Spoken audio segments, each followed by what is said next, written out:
Hello, मेरा नाम है Shahid Ansari and welcome back to my channel. पिछला वीडियो हमारा था कि PMKVY के बारे में नोटिफिकेशन रिलीज़ हो चुका है, कब UI आएगा उसके बारे में हम लोगों ने डिस्कस किया था। मैं आपको बताना चाहूँगा उस वीडियो को आपने बहुत बहुत प्यार दिया है, बहुत आप लोगों ने उसको लाइक किया है, तो इस तरीके से मुझे आपके प्यार की ज़रूरत है। इसी तरीके से मेरे वीडियोस को आप लाइक करते रहिए, शेयर करते रहिए, कमेंट करते रहिए। आज का हमारा वीडियो बहुत मज़ेदार होने वाला है। आज हम जो वीडियो लेकर आए हैं वो आसाम वालों के लिए लेकर आए हैं। आसाम में निकला हुआ है DANULM, जी हाँ, national urban livelihood mission Assam के लिए। तो आइए, वीडियो चालू करने से पहले प्लीज़ प्लीज़ प्लीज़ मेरे चैनल को सब्सक्राइब कीजिए, लाइक का बटन दबाइए, बेल आइकन का बटन दबाइए ताकि मेरे चैनल के लेटेस्ट नोटिफिकेशन आपको मिलते रहें। तो आइए वीडियो चालू करते हैं।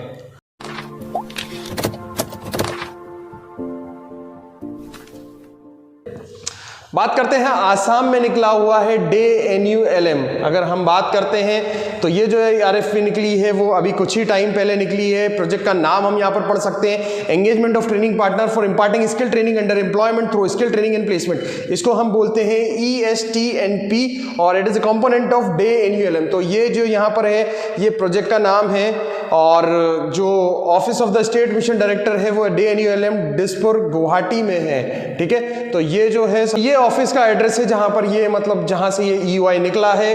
आगे हम बढ़ते हैं तो सबसे पहले RFP का यहाँ पर समरी दिया हुआ है। समरी हम देखते हैं यहाँ पर, तो आपको यहाँ पर प्रपोजल सबमिशन ड्यू बाय 30 जनवरी 2023 का बताया गया ना। जो लास्ट डेट है प्रपोजल सबमिशन करने की वो है 30/1/2023 और शाम को 3 बजे तक आप ये प्रपोजल सबमिट कर सकते हैं। इसके अलावा अगर हम देखते हैं पर्पस RFP का यहाँ बताया हुआ है कि हम लोगों को भाई इतने इतने इतने कैंडिडेट ट्रेन करने हैं। यहाँ पर कुछ प्रोजेक्ट का ओवरव्यू बताया हुआ है या प्रोजेक्ट का ऑब्जेक्टिव बताया हुआ है कि जो मतलब जो ट्रेनिंग देनी है वो यहाँ पर लिखा हुआ है कि जो अर्बन पुअर पीपल होते हैं तो उनको ये सारी ट्रेनिंग देनी है। इसके अलावा नीचे आप देख सकते हैं यहाँ पर लिखा हुआ है कि ये जो सारा जो प्रोजेक्ट है, जो प्रोजेक्ट जो चलना है वो आपको ULBs पर चलना है। यहाँ देखिए आप लिखे कि अर्बन लोकल बॉडीज जितनी भी ULBs हैं यहाँ पर आसाम में, तो ये वाला प्रोजेक्ट जो है वो ULB पर चलेगा। जैसे कि हम देख सकते हैं कि इनके पास टारगेट टेंटेटिव जो है वो 5000 है, यानी 5000 बच्चों को ये जो प्रोजेक्ट निकला है वो 5000 बच्चों को ट्रेन करने के लिए निकला है आसाम में अर्बन पुअर पीपल के लिए और ULB के ऊपर। टाइप ऑफ ट्रेनिंग जो है वो मैं आपको बताना चाहूंगा कि तीसरे पॉइंट में लिखा हुआ है कि both residential and non residential.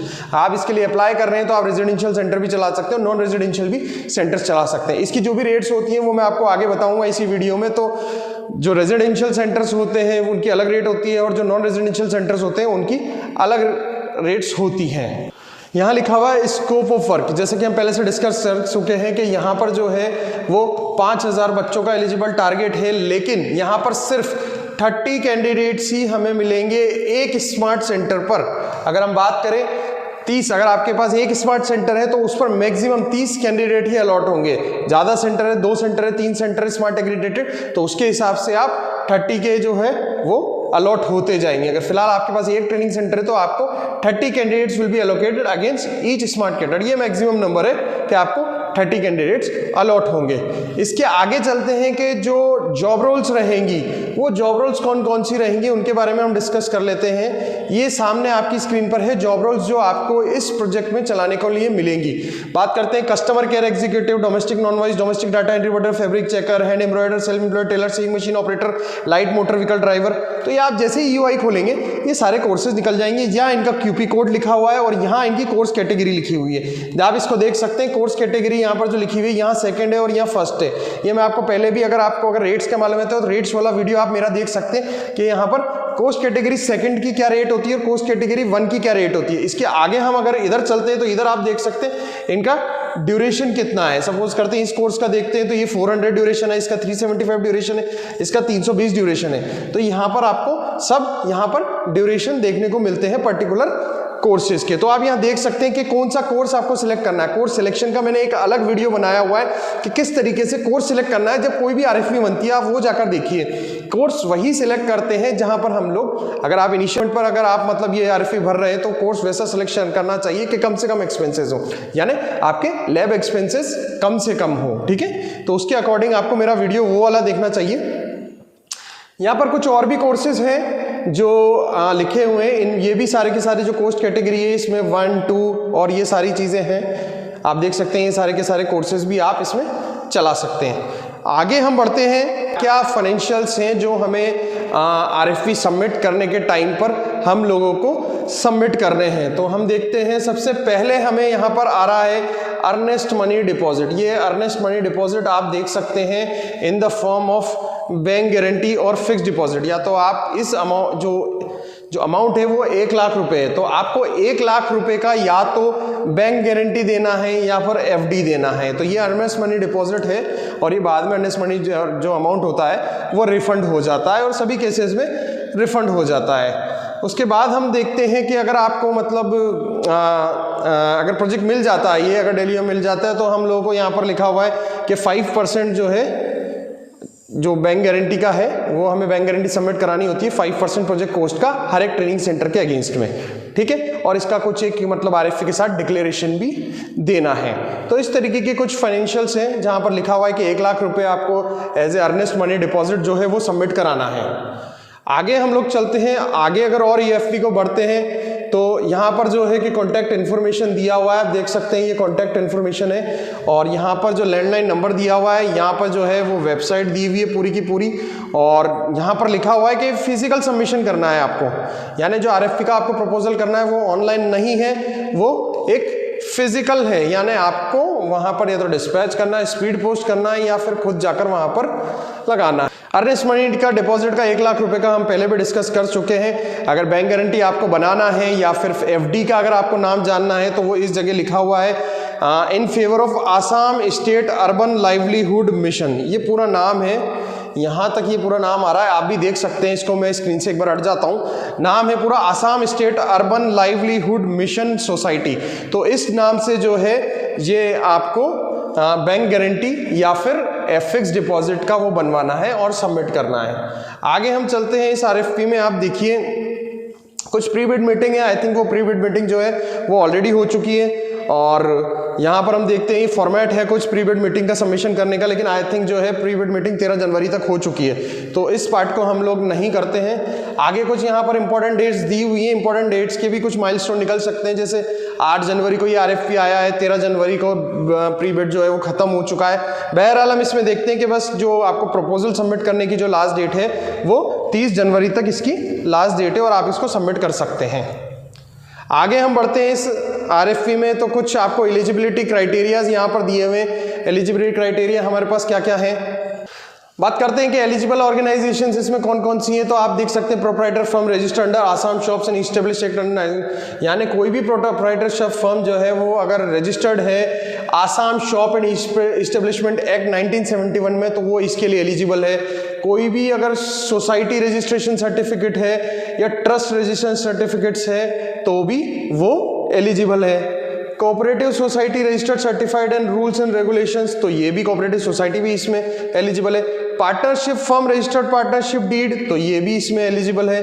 Company certificate of incorporation and memorandum and article of association, अगर किसी के पास प्राइवेट लिमिटेड कंपनी तो वो भी एलिजिबल है।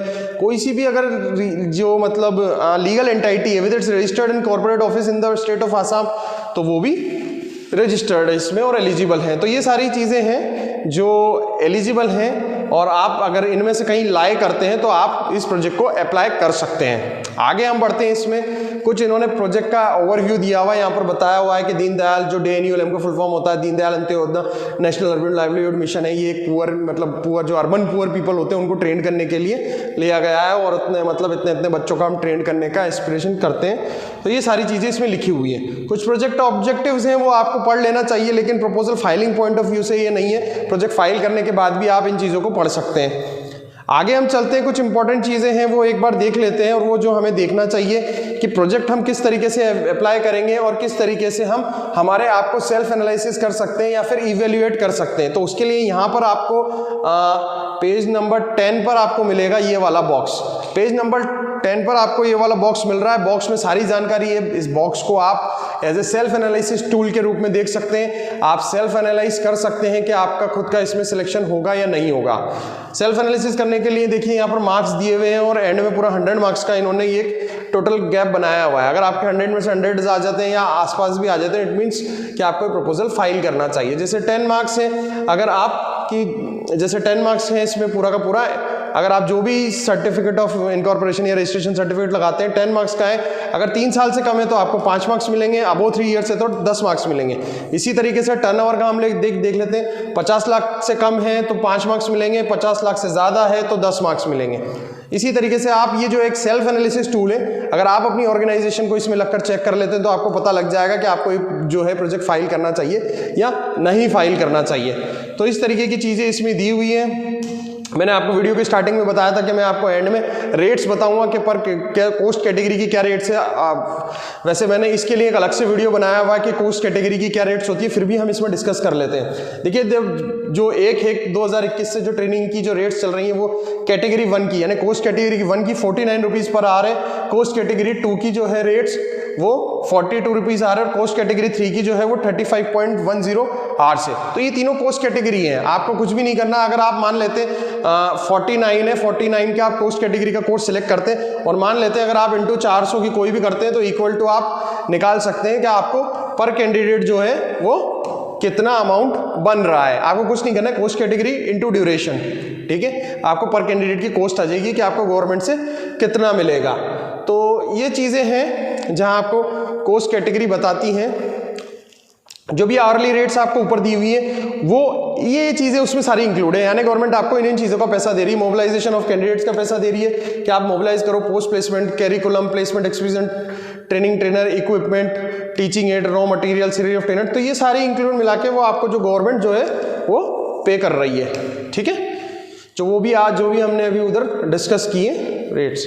इसके अलावा जो है रेजिडेंशियल नॉन रेजिडेंशियल का पर डे का पर कैंडिडेट का क्या रहता है। अगर एक्स कैटेगरी की सीट है तो 375 आप मिलेंगे, अगर वाई कैटेगरी है तो 315, जेड कैटेगरी है 250 और अदर देन जेड कैटेगरी तो 220। तो ये चीज़ जो है वो आपको देखनी है यहाँ पर कि आप रेजिडेंशियल सेंटर चलाते हैं, नॉन रेजिडेंशियल सेंटर चलाते हैं। अगर रेजिडेंशियल सेंटर चलाते हैं तो आपको लॉजिंग बोर्डिंग में इसके लिए ये जो है वो रेट्स मिलेंगी।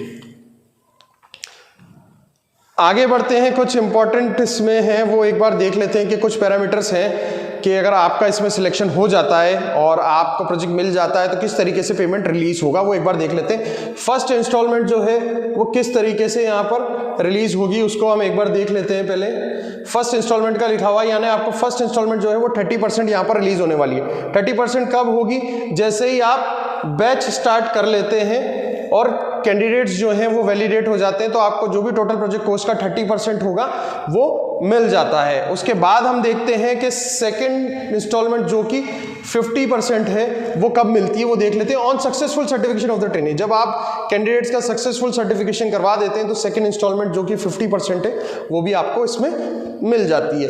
Third and last instalment date is 20% भी आपको कुछ आउटकम्स बेस्ड पर है, जिसमें आपको 70% प्लेसमेंट अचीव करना है और कुछ फॉर्मेट्स हैं जो सबमिट करने हैं इनके, तो जो रिमेनिंग 20% है वो भी आपको इसमें मिल जाता है। तो इसी तरीके से ये जो है एक पूरा शेड्यूल है कि किस तरीके से आपको प्रोजेक्ट मिलने के बाद किस किस तरीके से आपको पेमेंट मिलेगा। इसके आगे हम लोग देखते हैं, वैसे ज़्यादा कुछ बचा नहीं है इसमें इस RFP में। आगे बस जो इम्पोर्टेंट चीज़ थी वो मैंने आपको बता दी है। बाकी आप मतलब जो भी है, मतलब जैसे कैंडिडेट असेसमेंट सर्टिफिकेशन के बारे में बताया हुआ है कि आपको मिनिमम 70% अटेंडेंस होनी चाहिए एग्जाम में बैठने के लिए। तो कुछ चीज़ें हैं जो मतलब अभी काम में नहीं आएगी, लेकिन जब आप RFP भर देंगे वर्क ऑर्डर मिल जाएगा और जब आप बैच चालू करेंगे तो ये तब के लिए चीज़ें हैं, तब पढ़नी चाहिए। अभी के लिए जो भी सारी इंपॉर्टेंट चीज़ थी वो मैं आपको बता चुका हूँ, तो आप उनको एक बार गौर करिए उन पर और उनके हिसाब से उनके अकॉर्डिंग आप अपना जो है प्रोजेक्ट जो है वो आप उसमें भर सकते हैं। तो ये थी सारी चीज़ें DNULM आसाम के बारे में। मैं उम्मीद करता हूँ कि आपको ये वीडियो पसंद आया होगा। जितने भी चेक पॉइंट्स बताए हैं मैंने इस वीडियो में उन सबको एक कागज़ पर लिखिए, उसके अकॉर्डिंग अपनी प्रोफाइल बनाइए, उसके अकॉर्डिंग अपना पास्ट एक्सपीरियंस जो है वो इकट्ठा कीजिए और इसको फिजिकली हमें अप्लाई करना, ऑनलाइन अप्लाई नहीं करना। लास्ट डेट 30 जनवरी है, 3 बजे से पहले आप इस प्रोजेक्ट को जाकर अप्लाई कर सकते हैं। Thank you so much guys for watching my channel. Please please please please मेरे चैनल को सब्सक्राइब कीजिए, लाइक कीजिए, बेल आइकन का बटन दबाइए ताकि मेरे चैनल के लेटेस्ट नोटिफिकेशन मिलते रहिए। प्लीज़ प्लीज़ प्लीज़ ये वीडियो जो मैं आप लोगों के बनाता हूँ इसको अपने व्हाट्सएप ग्रुप पर, इसको अपने फेसबुक पर, इसको शेयर करना ना भूलें। Thank you so much guys for watching my channel. Thank you.